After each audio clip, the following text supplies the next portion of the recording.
Welcome to another episode of FTD News. And we have another case of bad lip injections. It looks like people are just not listening. What more can be said about this? And now in this episode, we have 29-year-old Rachael Knappier. So she decided to go to a Botox party at a friend's place, and she wasn't really planning on getting a lip filler or anything like that, although she had had some surgery in the past, like to fill up her lips and stuff. But after a couple drinks, she got a little drunk.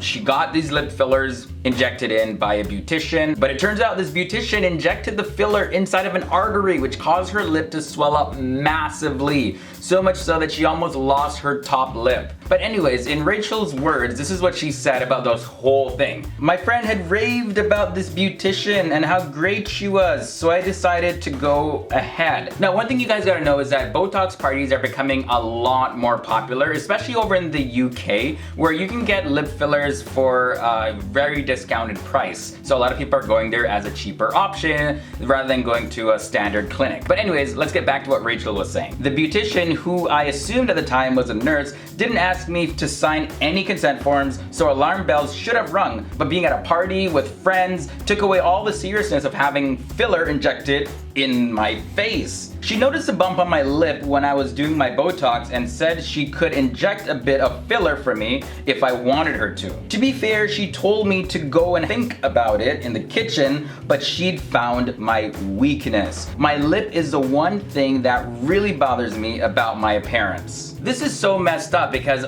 totally this could have been avoided if she was sober. But when somebody's like, hey, listen, you got that little funny thing on your nose, like what is that? And if you're self-conscious about your nose, you're gonna be like, okay, can you just do anything to fix it? Like, can you do something? Yes, okay, yeah, whatever, yeah, I trust you, just go ahead. And yeah, we totally see that this completely backfired because the beautician had told Rachael that she was using a brand of filler called swell, but turns out the filler that was actually used was completely different. Rachael continues to say, one injection upwards to my nose was very painful. Within a few hours, I began to feel unwell. My lips swelled like nothing I'd ever seen before, and the pressure was unbearable. And guys, check this. The lady that was doing the fillers, yeah, it turns out that she was a former prisoner and has no medical background at all. After Rachael was rushed to the emergency room, they told her that, okay, you gotta go back to this beautician and get her to drain whatever was in your lip. But after leaving the emergency, Rachael's top lip split and she was like crying, like in so much pain. So she called her mom and her mom referred her to another clinic. But because of the severity of the pain and the pressure buildup,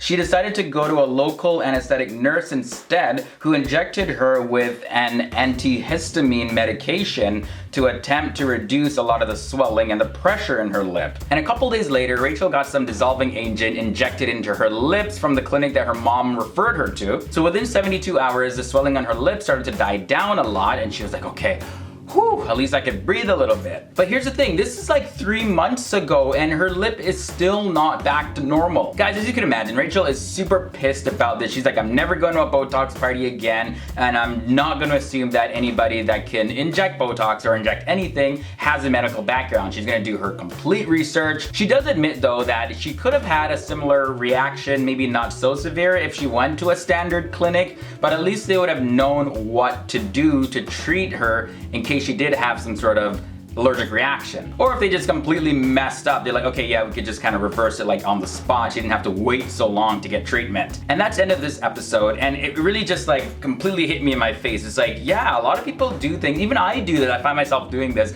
just going for the cheaper option, just trying to save some money. But it's so worth it to really spend that little extra money anyways if you're gonna get something done in the safest condition possible, especially when it comes to some form of surgery. And you gotta really ask yourself, like, okay, for the saving that you're gonna get, is it really gonna make that big of a difference in your life in the grand scheme of things?